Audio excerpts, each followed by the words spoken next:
वासुदेवाय।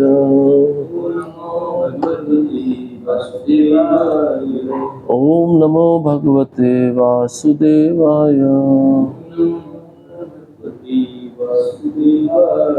ओम नमो भगवते वासुदेवाय।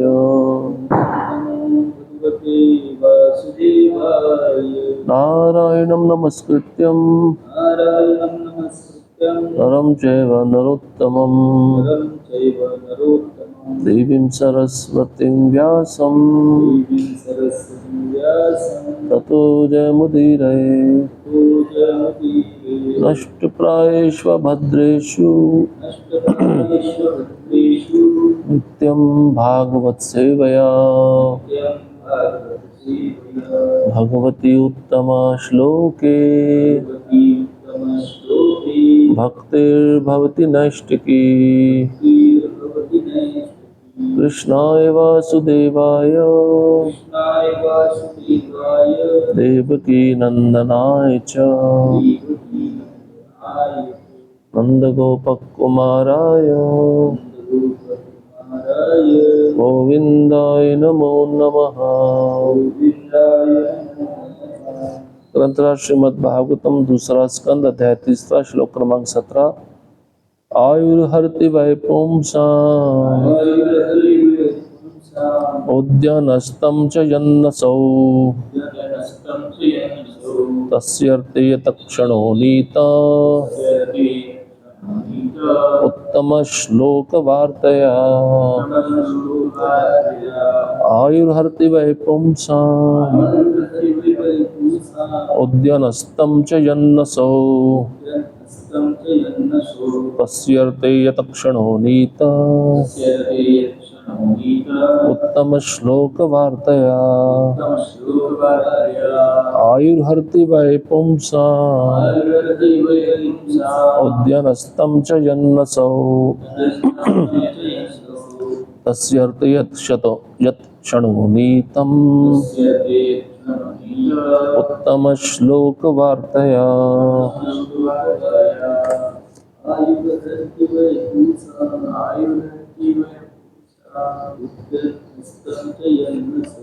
उद्यानस्तं च यन्नसौ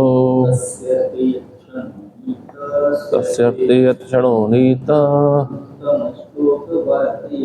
उत्तमश्लोकवार्तया। आयुर्हर्ति वै पुंसाम् उद्यानस्तं च यन्नसौ तस्यर्थे यत्क्षणो नीता उत्तम श्लोकवार्तया। शब्दार्थ आयुः उम्र, हर्ति घटाती है, वै निश्चय ही, पुंसाम लोगों की, उद्यन उदय होते, अस्तम अस्त होते, च भी यन चलते हुए, असौ सूर्य, तस्य भगवान की महिमा का गायन करने वाले का, रीति सिवाय, यत जिससे, क्षण समय, नीतः उपयोग किया हुआ, उत्तम श्लोक सर्वोत्तम भगवान की, वार्तया वार्ताओं में। अनुवाद और तात्पर्य कृष्ण कृपा श्रीमूर्ति अभयचरण अरविंद भक्ति वेदांत स्वामी शिल प्रभुपाद द्वारा। शिल प्रभुपाद की जय। उदय तथा अस्त होते हुए सूर्य सबों की आयु को क्षीण करता है, किंतु जो सर्वोत्तम भगवान की कथाओं की चर्चा चलाने में अपने समय का सदुपयोग करता है, उसकी आयु क्षीण नहीं होती। तात्पर्य श्लोक अप्रत्यक्ष रूप से भक्ति में सेवा को त्वरित करके भगवान से हमारे भूले संबंधों की अनुभूति कराने के लिए मानव जीवन का सदुपयोग करने की महत्ता की पुष्टि करता है। कहा गया कि काल तथा ज्वार भाटा किसी की प्रतीक्षा नहीं करते, अतः सूर्योदय तथा सूर्यास्त के द्वारा व्यतीत होने वाला समय व्यर्थ ही बीतेगा यदि इसका उपयोग आध्यात्मिक मूल्यों की पहचान के लिए नहीं किया जाता। जीवन काल के किसी छोटे अंश के नष्ट हो जाने पर कितनी भी स्वर्ण राशि देकर उसकी भरपाई नहीं की जा सकती। जीव को यह मनुष्य जीवन इसलिए प्रदान किया जाता है कि वह अपनी आध्यात्मिक पहचान एवं अपने सुख के स्थायी स्रोत को जान सके, और वह भी मनुष्य सुख की तलाश में रहता है, क्योंकि सुख जीव की स्वाभाविक अवस्था है, किंतु वह भौतिक परिवेश में व्यर्थ ही उसकी खोज करता है। जीव वैधानिक दृष्टि से परम पूर्ण का आध्यात्मिक स्फुलिंग है, और उसके सुख का अनुभव उसके आध्यात्मिक कार्यों से पूर्णता हो पाता है। भगवान पूर्ण आत्मा है और उनके नाम, रूप, गुण, लीलाएं, पार्षद तथा व्यक्तित्व सभी उनसे अभिन्न है। मानव के एक बार भक्ति के सही माध्यम के द्वारा भगवान की उपयुक्त शक्तियों में से किसी एक के भी संपर्क में आते ही तुरंत उसके लिए सिद्धि के द्वार खुल जाते हैं। भगवत गीता 2:40 में भगवान ने ऐसे संपर्क की व्याख्या इन शब्दों में की है, भक्ति के लिए किए गए प्रयास निष्फल नहीं होते। ऐसे कार्यों का शुभारंभ भी मनुष्य को भौतिक भय के परावार से उबारने के लिए पर्याप्त है। जिस प्रकार उच्चतम क्षमता की औषधि नसों के माध्यम से इंजेक्शन लगाते ही सारे शरीर पर अपना प्रभाव दिखा देती है, उसी प्रकार भगवत भक्त के कर्ण कुहरों में प्रविष्ट होने वाली भगवान की कथाएं बड़ी तेजी से प्रभाव दिखाती हैं। दिव्य कथाओं का श्रवण द्वारा पान करने का अर्थ है पूर्ण अनुभूति। जिस तरह वृक्ष के किसी अंग में फल लगने का अर्थ है पूरे वृक्ष का फलित होना, सुखदेव गोस्वामी जैसे शुद्ध भक्त के संग में की गई ये क्षण मात्र की अनुभूति मनुष्य के संपूर्ण जीवन को सदा के लिए तैयार करती है। इस प्रकार सूर्य शुद्ध भक्त की आयु को चुरा नहीं पाता, क्योंकि भक्त भगवान की सेवा में लगा रहकर अपने जीवन को शुद्ध कर लेता है। मृत्यु शाश्वत जीव के भौतिक संदूषण का लक्षण है। इसी भौतिक संदूषण के कारण जीव जन्म, मृत्यु, जरा तथा व्याधि के नियमों के अधीन हो जाता है। जैसा कि श्री विश्वनाथ चक्रवर्ती ठाकुर ने उदाहरण दिया है, दान जैसे पुण्य कर्म की भौतिक रीति की संस्कृति स्मृति शास्त्रों द्वारा की गई है। सुपात्र को दान में दिया गया धन अगले जीवन के लिए सुनिश्चित बैंक बचत जैसा है।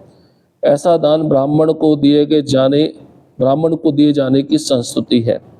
यदि यह धन ब्राह्मण गुणों से विहीन को दान में दिया जाता है तो उसी अनुपात में अगले जन्म में वापस मिलता है। यदि यह धन अर्ध शिक्षित ब्राह्मण को दिया जाता है तो भी यह दुगुना होकर लौट आता है। यदि यह धन पूर्णता योग्य ब्राह्मण को दिया जाता है तो वह सैकड़ों हजारों गुना होकर वापस मिलता है। किंतु यदि यही धन वेद पारक जिसे सचमुच वेदों के पथ की अनुभूति हो चुकी है को दिया जाता है तो वह असंख्य गुना होकर मिलता है। वैदिक ज्ञान का चरम लक्ष्य भगवान कृष्ण की अनुभूति है, जैसा कि भगवत गीता में कहा गया, वेदेश्च सर्वैर अहम एव वेद्या। दान में भी जो धन दिया जाता है उसके लौटने की गारंटी है, चाहे उसका अनुपात जो भी हो। इसी प्रकार शुद्ध भक्त की संगति से भगवान की दिव्य कथाओं के श्रवण तथा कीर्तन में बिताया गया एक क्षण भी शाश्वत जीवन या भगवत धाम लौटने की पूरी गारंटी है। मद्धाम गत्वा पुनर्जन्म न विद्यते। दूसरे शब्दों में भगवत भक्त को शाश्वत जीवन की गारंटी रहती है। इस जीवन में भक्त का बुढ़ापा या रोग ऐसे गारंटी युक्त शाश्वत जीवन के लिए प्रोत्साहन मात्र ही है। अज्ञानतिमिरन्धस्य ज्ञानाञ्जनशलाकया चक्षुरुन्मिलितं येन तस्मै श्रीगुरवे नमः। श्रीचैतन्यमनोभीष्टं स्थापितं येन भूतले स्वयं रूपः कदा मह्यं ददाति स्वपदान्तिकं। वन्देऽहं श्रीगुरोः श्रीयुतापदकमलं श्रीगुरुन् वैष्णवांश्च श्रीरूपं साग्रजातं सहगणा रघुनाथान्वितं तं सजीवं साद्वैतं सावधूतं परिजनसहितं कृष्णचैतन्यदेवं श्रीराधा कृष्णपादान् सहगणा ललिता श्रीविशाखान्वितांश्च। हे कृष्णा करुणा सिन्धु दीनबन्धो जगत्पते गोपेश गोपिका कांत राधा कांत नमस्तुते। तप्त कांचन गौरांगी राधे वृंदावनेश्वरी वृषभानुसुते देवी प्रणमामि हरिप्रिये। वाञ्छा कल्पतरुभ्यश्च कृपा सिन्धुभ्य च पतितानां पावनेभ्यो वैष्णवेभ्यो नमो नमः। नमो महावदन्याय कृष्णप्रेमप्रदायते कृष्णाय कृष्णचैतन्य नामिने गौरत्विषे नमः। नमः ॐ विष्णुपादाय कृष्णपृष्ठाय भूतले श्रीमते भक्तिवेदांत स्वामिन्निति नामिने। नमस्ते सारस्वती देवे गौरवाणी प्रचारिणे निर्विशेष शून्यवादी पाश्चात्य देशतारिणे। जय श्री कृष्ण चैतन्य प्रभु नित्यानंद श्री अद्वैत गदाधर श्रीवासादि गौर भक्तवृंद। हरे कृष्ण कृष्ण कृष्ण हरे हरे, हरे राम राम राम हरे हरे। हरे कृष्णा। आप सभी भक्तों का स्वागत है इस श्रीमद् भागवतम प्रातःकालीन कक्षा में। इस भागवतम को प्रारंभ करने से पूर्व आप सभी भक्तों की कृपा की याचना चाहता हूँ। मुझे अनुमति दीजिए इस भागवतम के श्लोक पे कुछ कह सकूं, विशेषता अपने शुद्धिकरण के लिए। इस अध्याय का शीर्षक है शुद्ध भक्ति में सेवा हृदय परिवर्तन। तो इस श्लोक में शुकदेव गोस्वामी राजा परीक्षित को कहते हैं कि जो भक्त होते हैं भगवान की कथाओं में लगे रहते हैं, उनकी आयु को सूर्य हरण नहीं कर सकता। जो काल है उस भक्त की आयु को हरण नहीं कर सकता, लेकिन सूर्य किसकी आयु को हरण करता है? जो संसारी लोग हैं, जो भगवान की सेवा में नहीं लगे हुए। जैसे हमारे शरीर में बुखार होता है, तापमान बढ़ जाता है, तो उस तापमान को मापने के लिए थर्मामीटर होता है। उसी प्रकार से हमारे आयु को मापने के लिए भगवान ने सूर्य और चंद्र को रखा है। सूर्य दिन में उदय होता है, संध्या में अस्त हो जाता है, और रात्रि में चंद्रमा उदय होता है, सुबह अस्त हो जाता है। तो दिन और रात ये हमारी आयु में सदैव होते हैं, लेकिन जब हम इस दिन और रात का उपयोग भगवान की सेवा में नहीं करते तो व्यर्थ चले जाते हैं। इसलिए हमारे आचार्यों ने कहा है, भक्तिविनोद ठाकुर एक गीत में लिखते हैं, मुकुंद माधव यादव हरि बोले न बोलो रे वदन भोरी मीछे निद्र बशे गेलो रे राती दिवस शरीर साजे। चैतन्य महाप्रभु सुबह सुबह जब अपने भक्तों के साथ संकीर्तन करते हुए निकलते थे तो वो कहते थे, दिन तो निकल गया सजने संवरने में और रात निकल गई सोने में, कब तुम मुकुंद माधव हरि का नाम लोगे? समय है तुम्हारे पास? बोले बीच में समय है, संध्या समय। समय जा रहा है, समय किसी के लिए रुकता नहीं। प्रभुपाद जी लिखते, time and tide wait for no one. काल बड़ा प्रबल है। और आप देखे भी होंगे, काल के प्रभाव से सारी वस्तुओं में परिवर्तन होता है। शरीर जन्म लेता है, काल के प्रभाव से बढ़ता है, कुछ क्षण रुकता है, संतति उत्पन्न करता है, वृद्धावस्था को प्राप्त होता है, मृत्यु आ जाती है। काल के प्रभाव से फूल शुरुआत में जो कली होता है, खिलता है, सुंदर सुगंध देता है, और वही फूल मुरझा के गिर के खत्म हो जाता है। सब वस्तुओं पे काल का प्रभाव है।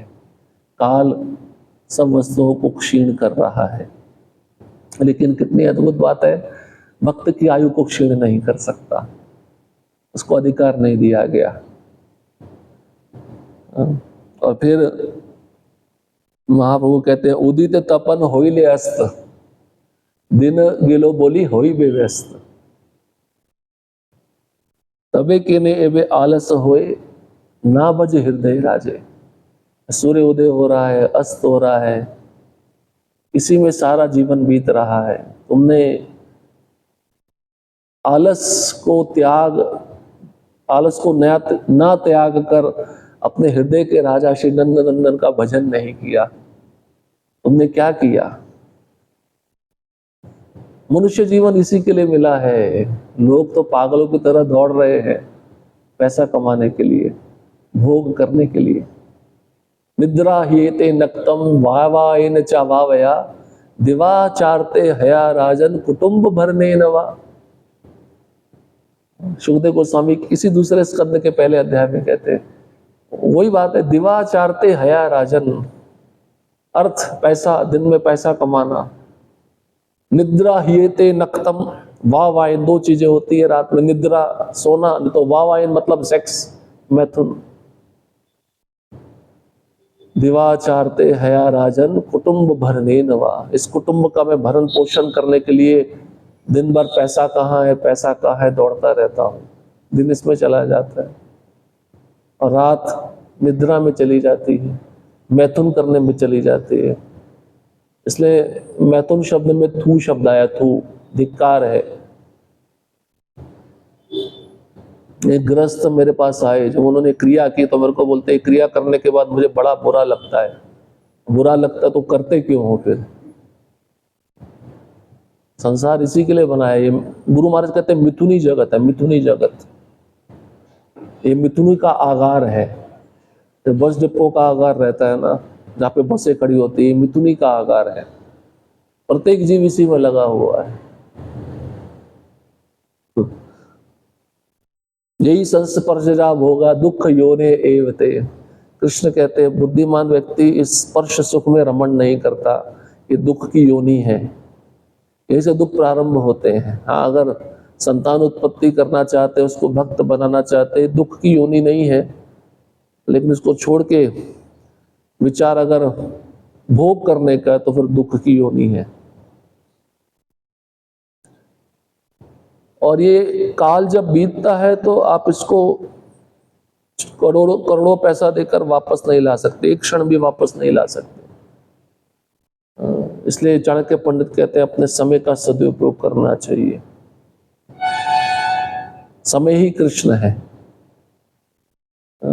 और भक्त रसामृत सिंधु में भाव भक्ति के जो 9 लक्षण हैं, उसमें एक लक्षण आता है अव्यर्थ कालत्वम। शुद्ध भक्त अपना एक भी क्षण व्यर्थ नहीं गवाता, कृष्ण की सेवा में निरंतर लगा रहता है। अच्छा, प्रश्न ये उठेगा, बाह्य दृष्टि से ऐसा दिख रहा है कि भक्त बूढ़ा हो रहा है, भक्तों को बीमारी लग रही है, फिर यहाँ पे बोला है कि उसकी मृत्यु नहीं हो सकती, ये कैसे समझा जाए? भाई शरीर तो 3 गुणों का बना हुआ है, वो तो 3 गुण अपने प्रभाव दिखाएंगे, लेकिन वो भक्त भयभीत नहीं होता मृत्यु से, वो काल को जीत लेता है।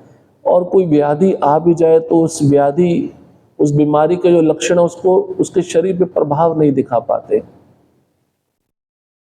हम देख सकते हैं कि प्रभुपाद जी जब अंतिम समय में थे, प्रभुपाद जी के शरीर पे हड्डियां दिख रही थी, उनका फ्लैश मांस खत्म हो चुका था, तब भी प्रभुपाद जी हरिनाम ले रहे थे कि अपने भक्तों के मुख से कीर्तन सुन रहे थे। बोले मेरा जो जीवन है वो हरिनाम है, यही मैं सुनना चाहता हूँ। अंतिम समय में मृत्यु के गुणों से वह भक्त प्रभावित नहीं होता। हमारी परंपरा में कितने आचार्य हैं, उनको कैंसर की बीमारी हुई, हंसते हंसते उन्होंने इस बीमारी से जो कष्ट मिल रहा था उसको पार कर लिया। तो इसको कहते हैं काल को जीतना। और इसकी तुलना में अगर कर्मियों को देखोगे हॉस्पिटल में जो बैठे हैं, जो बड़ी बड़ी बीमारियों से पीड़ित और रोते रहते हैं, हाय हाय चिल्लाते रहते हैं, काल का प्रभाव उन पर दिखता है, वो मरना नहीं चाहते। इसलिए भक्त को चाहिए कि अपना समय व्यर्थ ना गवाए। समय की जो धारणा है घड़ी के द्वारा देखी जा सकती है। घड़ी की सुई घूमती है ना, समय जा रहा है, वो दर्शा रही है एक संकेत करके। लेकिन अगर घड़ी नहीं देखेंगे तो आपको ऐसा लगेगा यार समय बीत ही नहीं रहा है ना, कुछ ना कुछ भगवान संकेत देते हैं किसी के माध्यम से। तो जीव को यह मनुष्य जीवन इसलिए प्रदान किया जाता है कि वह अपनी आध्यात्मिक पहचान एवं अपने सुख के स्थायी स्रोत को जान सके। हमारी पहचान क्या है? हम शरीर नहीं, हम आत्मा है। भगवान ने सबसे पहला ज्ञान अर्जुन को यही दिया। और इस शरीर से संबंधित कोई भी वस्तु मेरी नहीं है। ये आध्यात्मिक पहचान है शरीर की। जीवेर स्वरूपो कृष्ण नित्य दास, ये आध्यात्मिक पहचान है। और मनुष्य जीवन क्यों दिया गया? आध्यात्मिक सुख का जो स्रोत है उसको जानने के लिए। आध्यात्मिक सुख के स्रोत कौन है? कृष्ण है। उनका मेरे साथ क्या संबंध है, और संबंध जब हो जाता तो मुझे क्या करना चाहिए, इसको कहते हैं उस स्रोत को जानना, जिस स्रोत से सारा संसार, सारा ब्रह्मांड, सारे जीव प्रकट हुए हैं। लेकिन मनुष्य सुख की तलाश गलत जगह पे करता है। भक्ति में रमण ना करके संसार के भोगों में रमण करके सुख प्राप्त करना चाहता है। मस्क डियर सुने? मस्क डियर, जिसके हिरण के शरीर से ही सुगंध आती है केसर की, उस ढूंढता है वो सुगंध कहाँ से आ रही है, कहाँ से आ रही है। वो ढूंढना चाहता है लेकिन उसको वो स्रोत सुगंध का प्राप्त नहीं हो पाता, लेकिन उसके अंदर से ही आ रही है। अंदर से आ रही है मतलब क्या? जो आत्मा है वो आनंदमयो अभ्यासात, उसका स्वभाव आनंदमय है। लेकिन भौतिक शरीर धारण करके वो आत्मा दुख कष्ट पा रही है।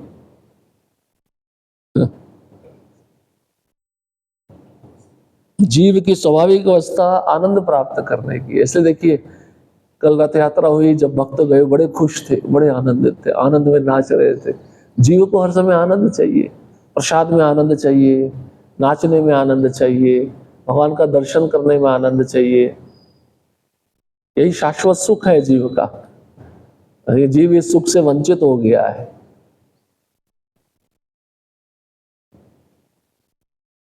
लेकिन प्रभुपाद जी कहते हैं भौतिक परिवेश में वह जीव व्यर्थ ही सुख की तलाश कर रहा है, जबकि उसको सुख मिलने वाला नहीं है। मरुस्थल कहते हैं ना, मृग मरीचिका, वही हिरन है रेगिस्तान में पानी की जलाशय को ढूंढ रहा है अपनी प्यास बुझाने के लिए। कोई प्यासा व्यक्ति रेगिस्तान में, उसको एक बूंद पानी उसके होंठ पर डाल दी जाए प्यास बुझ जाएगी उसकी। वो सोचेगा एक बूंद नहीं मिलती अच्छा रहता। कितना कठिन है इस संसार में वास्तविक सुख को खोजना।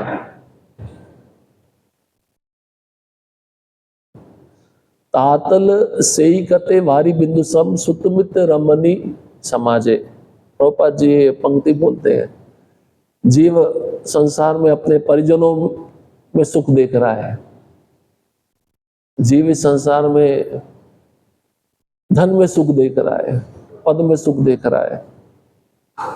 तो एक कवि कहते हैं कि ये जो सुख है ना, ये भगवत भक्ति के सुख के सामने एक जल की बिंदु के समान है। ये सुख प्राप्त करके अब अपने को तृप्त नहीं कर पाओगे।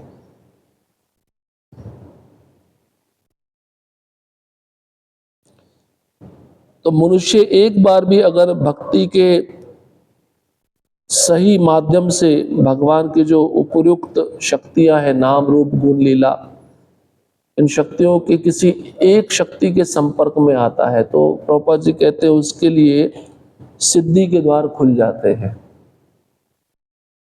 अब प्रभुपाद जी ने तो हमें कितना सारा माध्यम दिया है भगवान से जुड़ने के लिए, कितनी सारी सेवाएं दी हैं भगवान को जानने के लिए। एक प्रकार से जीवन भर हम ये क्रिया करेंगे ना, हम अपनी सिद्धि के द्वार खोल रहे हैं। धीरे धीरे वो द्वार खुल रहा है। लेकिन समस्या वही आती है कि जब हम रोज ये क्रिया करते हैं तो ऐसा भी लगता है बोर हो गए, क्या है रोज वही वही करना। प्रसाद में वैरायटी होता है तो फिर बोर नहीं होते। मंगल आरती में वैरायटी चाहिए, मंगल आरती वही रोज रोज क्यों गा रहे हैं, गुरु पूजा वही रोज रोज क्यों गा रहे हैं। तो भागवतम अलग अलग श्लोक है, वैरायटी है। तो वैरायटी में तो आनंद मिलता है, जब वैरायटी नहीं है तो उसमें भी हमें आनंद ढूंढना चाहिए, उनके अर्थ का चिंतन करते हुए। नाम गाने सदा रुचि, शुद्ध भक्त होता है ना, उसकी जीवा पे सदैव नाम, भगवान नाम के रूप में नृत्य करते हैं, इसलिए वो थकता नहीं है। और प्रभुपाद जी कहते हैं भक्ति में थोड़ा सा किया गया प्रयास कभी निष्फल नहीं होता, है ना। जैसे कई भक्त होते हैं थोड़े समय के लिए भक्ति करते हैं, लेकिन अकस्मात उनकी मृत्यु हो जाती है, तो भगवान उनको ऐसे स्थान पर जन्म देते हैं जहां उनके भक्त रहेंगे। भक्ति का सबसे बड़ा लाभ है। जीव गोस्वामी कहते हैं वो जो जीव है वो पशु योनि में नहीं जा सकता, उसको मनुष्य शरीर दोबारा मिलेगा। भगवान एक अवसर देंगे कि मेरी भक्ति दोबारा प्रारंभ कर सके जहां से इसने छोड़ी थी।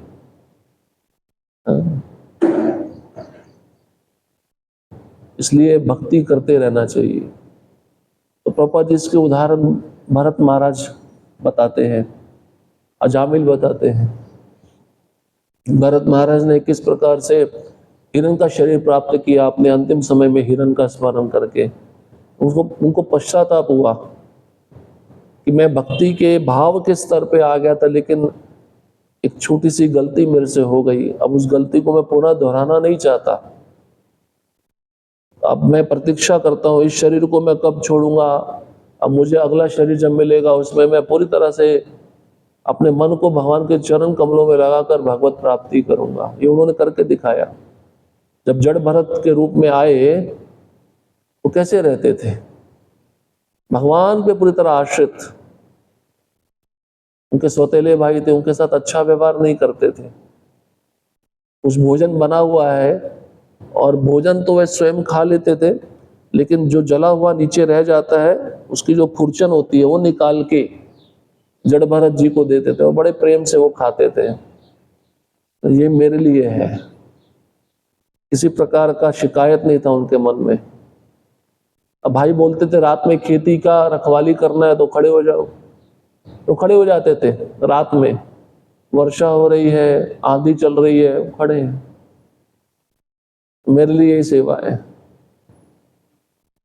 क्यों? नित्य भगवान का स्मरण उनके हृदय में चलता रहता, उनको अपनी गलती का एहसास होता था, पूर्व 2 जन्म उनको याद थे। भक्त को भी अपनी गलती समझकर उसको सुधारने का प्रयास करना चाहिए। और संसार में अगर किसी भौतिक वस्तु के प्रति आसक्ति निर्माण हो जाए, ये जीव की सबसे बड़ी गलती है। इसलिए भगवान एक अवसर देते हैं, श्रीमताम शुचि नाम गे है योग भ्रष्ट विजाए थे। इसे भक्ति को कभी छोड़ना नहीं चाहिए और भक्ति कभी निष्फल नहीं होती। थोड़ी सी की गई सेवा आपको बड़े से बड़े भय से बचा सकती है। इसलिए भाग्यशाली है वे जीव जो भक्ति में आए हैं और जो पूरा जीवन समर्पित किए हैं। उनके जैसा जीव इस संसार में देखने को नहीं मिलेगा। एक बहुत अच्छा उपमा दे रहे हैं प्रभुपाद जी, ये बहुत सुंदर उपमा है। देखिए प्रभुपाद जी के तात्पर्य है ना, हमको भक्ति में जीने के लिए मिले हैं। आपको अगर कहीं आनंद नहीं मिल रहा तो प्रभुपाद जी के तात्पर्य पढ़िए। प्रभुपाद जी लिखते हैं जैसे डॉक्टर इंजेक्शन देकर औषधि को उस पेशेंट रोगी के शरीर में डालता है और वो औषधि उस पेशेंट को, उस रोगी को रोग से मुक्त कर देती है, ऐसे हम भी रोग में फंसे हुए हैं। तो चैतन्य महाप्रभु, भक्तिवृंद ठाकुर चैतन्य महाप्रभु का भाव बता रहे हैं, जीव जागो जीव जागो गौरा चांद बोले, कतो निद्रा जाओ माया पिशाचिर खोले। इसका कहने का मतलब क्या है? जीव जागो, तुम 84 लाख जन्मों में सोए हुए थे, अभी मनुष्य शरीर एकमात्र शरीर है, इसमें नहीं जागे तो फिर तुमको 84 लाख जन्मों में सोना पड़ेगा। क्यों खतरा मोल ले रहे हो? क्यों अपने जीवन को व्यर्थ गवा रहे हो? एक निद्रा तो रात में सोने की होती है जिसमें हम एक तरह से निष्प्राय हो जाते हैं, निष्प्राण हो जाते हैं, अपने को भूल जाते हैं। एक निद्रा संसार में लोग सो रहे हैं, देखते हैं ना, भगवान को भूलकर अपने भौतिक कार्यकलापों में लगे रहना, ये भी एक प्रकार की निद्रा है। ये माया रूपी निद्रा बड़ी खतरनाक है। तो इन लोगों को इस निद्रा से जगाने के लिए प्रभुपाद जी कह रहे हैं, कान में भगवान की कथा जानी चाहिए, भगवान का नाम जाना चाहिए, वो रियल औषधि है। वो कथा जब जाएगी, भगवान का नाम जाएगा, तब वो जीव जो सोया हुआ है हृदय में, जो सुप्त कृष्ण प्रेम है, वो जागृत हो जाएगा। इसलिए सुनना बहुत जरूरी है। देखिए प्रभुपाद जी लिखते हैं, जिस प्रकार उच्चतम क्षमता की औषधि नसों के माध्यम से इंजेक्शन लगाते ही सारे शरीर पर अपना प्रभाव दिखा देती है, उसी प्रकार भगवत भक्त के कर्ण कुहरों में प्रविष्ट होने वाली भगवान की कथाएं बड़ी तेजी से प्रभाव दिखाती है। तो इंजेक्शन क्या है? भगवान की कथा, औषधि, औषधि मेन औषधि। और जो हमारा कर्ण है, कान है, वो है नसें, वो जो उसमें डालना है, कथा को डालना है।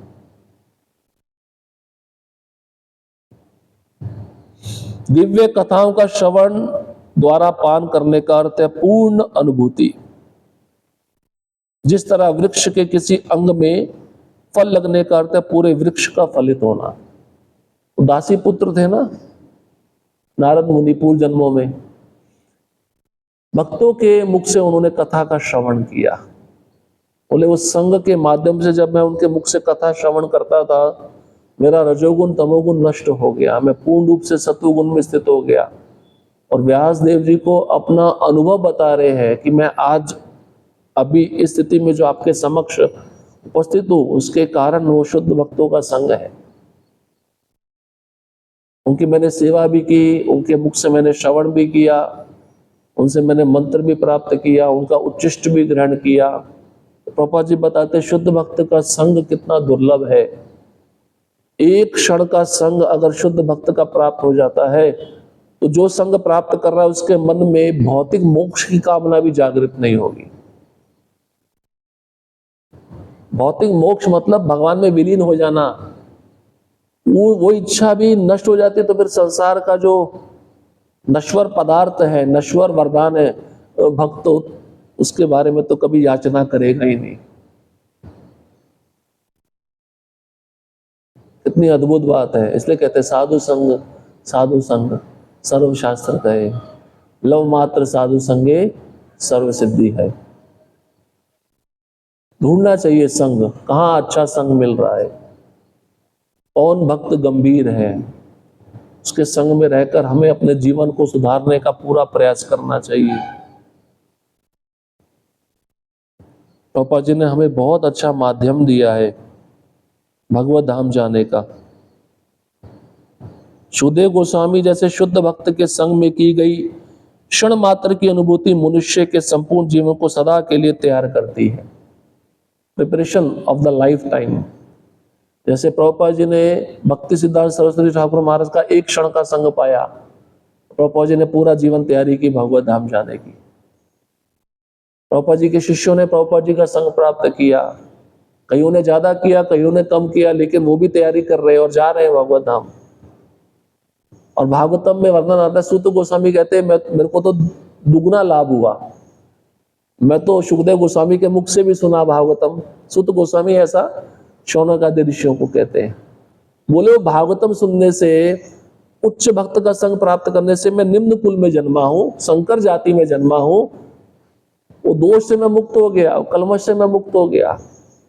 और दूसरा लाभ मुझे क्या मिला, आप सब ऋषि, आप भी महान भक्त हैं, अब जो कथा मैंने सुनी शुद्ध भक्त के मुख से, अब मैं वो कथा आपको सुनाऊंगा, ये भी सेवा कर रहा हूं, तो आपका संग भी मुझे मिल रहा है। तो दो प्रकार से मेरे को लाभ मिल रहा है, मुझे और क्या चाहिए।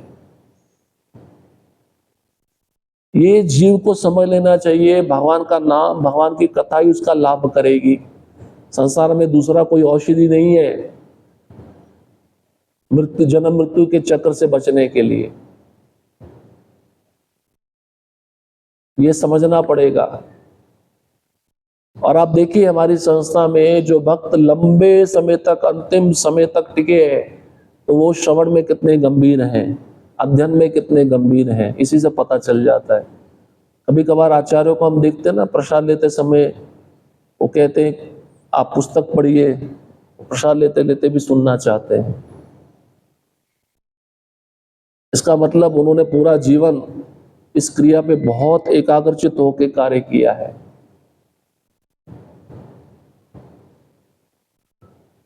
तो सूर्य शुद्ध भक्त की आयु को चुरा नहीं सकता। और संगति का लाभ क्या होता है, प्रभुपाद जी एक और उपमा दिए हैं। जो व्यक्ति दान देता है ना, मान लीजिए अर्ध शिक्षित ब्राह्मण है, उसके पास आदि विद्या है, पूरी विद्या नहीं है, वो दान देता है उस ब्राह्मण को जो अर्ध शिक्षित है, तो दान उसके पास में वापस आएगा। अब ऐसा ब्राह्मण है जिसके अंदर गुण नहीं है, उसको दिया, जितना दिया उतना ही वापस आएगा। योग्य ब्राह्मण है, ब्राह्मण के सारे गुण हैं, उसको दान दिया तो 1000 गुना बढ़कर दान वापस आएगा। लेकिन एक शुद्ध भक्त को दान दिया तो करोड़ करोड़ गुना वापस आएगा। दान व्यर्थ नहीं जाता है, कहने का मतलब यह संग व्यर्थ नहीं जाता है। उस संग में आकर पतित से पतित जीव भी भक्त बन जाता है, और फिर उसके मन में ना पुनर्भवन, जन्म मृत्यु के से मुक्त होने की कामना भी नहीं रहती। वो चाहता है मुझे बारंबार जन्म मिलता रहे, मुझे बारंबार भगवान के चरण कमलों की सेवा मिलती रहे। इसलिए प्रभुपाद जी ने ये संस्था जो बनाई है, संग, कैसे संग प्राप्त किया जाए।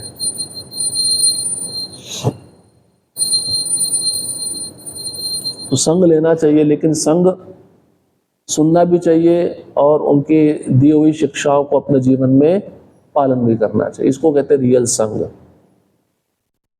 इसलिए बोलते हैं ना, श्रवण के बाद क्या विधि आती है, मनन चिंतन। मनन चिंतन के बाद में अपने जीवन में उन शिक्षाओं को उतारना, ये बहुत जरूरी है।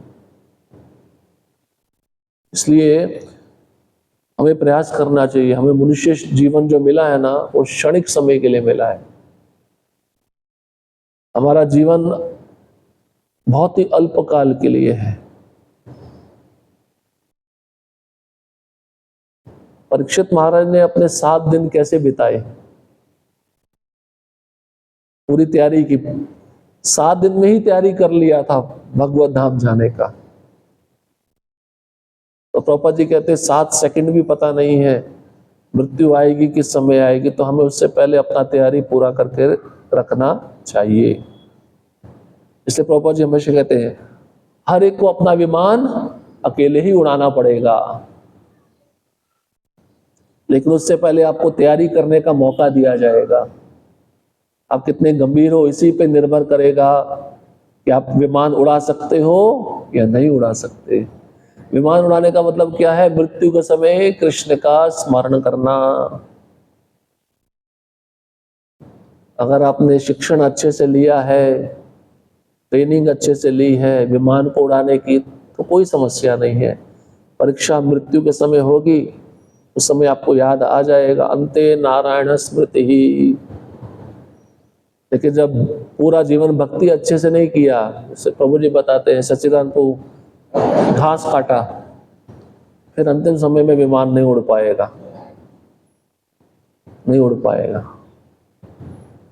फिर उस भक्त को ऐसा पछतावा होगा कि मैं अपना समय व्यर्थ क्यों गवा दिया।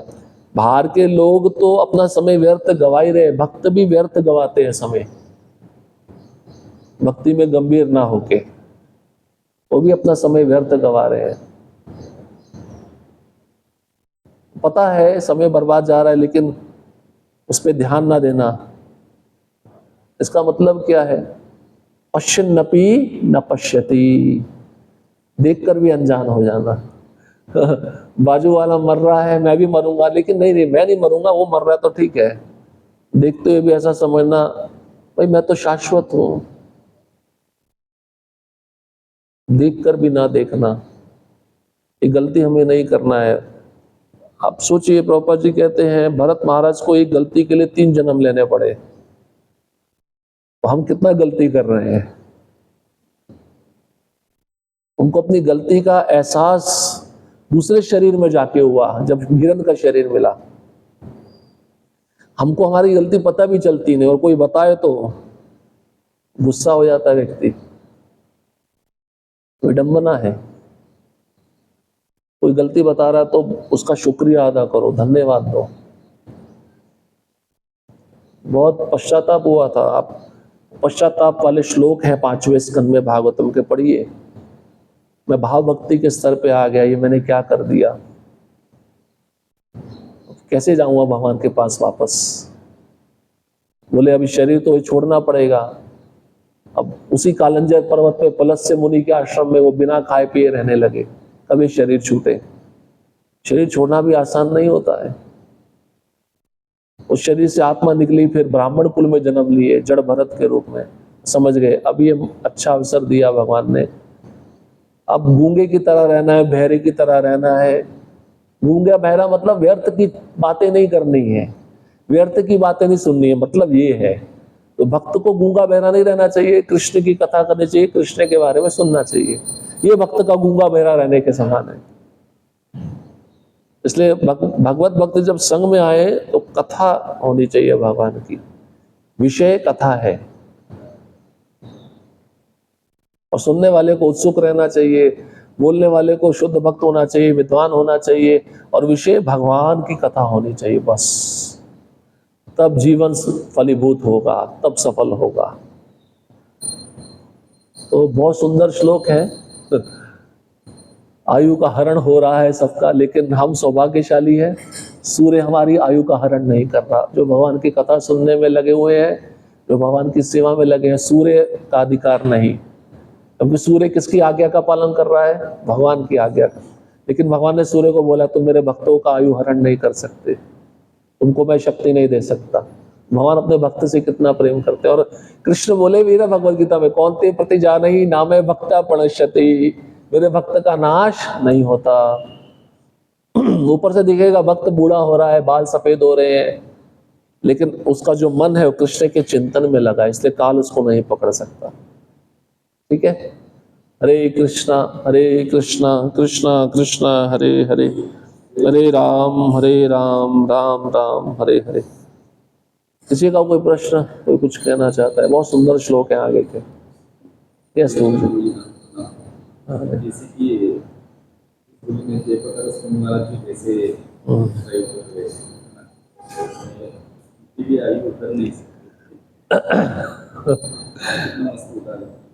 बीमारी है, लेकिन देखिए उनको बीमारी का कोई प्रभाव नहीं शरीर पे, इसी से पता चलता है।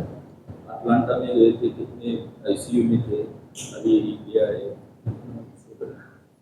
ये मिरेकल है। भगवान जब तक नहीं चाहते कुछ नहीं होने वाला है, ये समझ लो। उनको मृत्यु छू भी नहीं पाएगी, और मृत्यु आ भी गई, आनी तो है, भक्त डरता नहीं उससे, वो तैयार रहता है, वो खुश होता है, मैं कृष्ण से मिलने जा रहा हूँ, अब मैं उनको देख पाऊंगा, ये उसका भाव रहता है। ग्रंथराज श्रीमद् भागवतम की जय, श्रील प्रभुपाद की जय।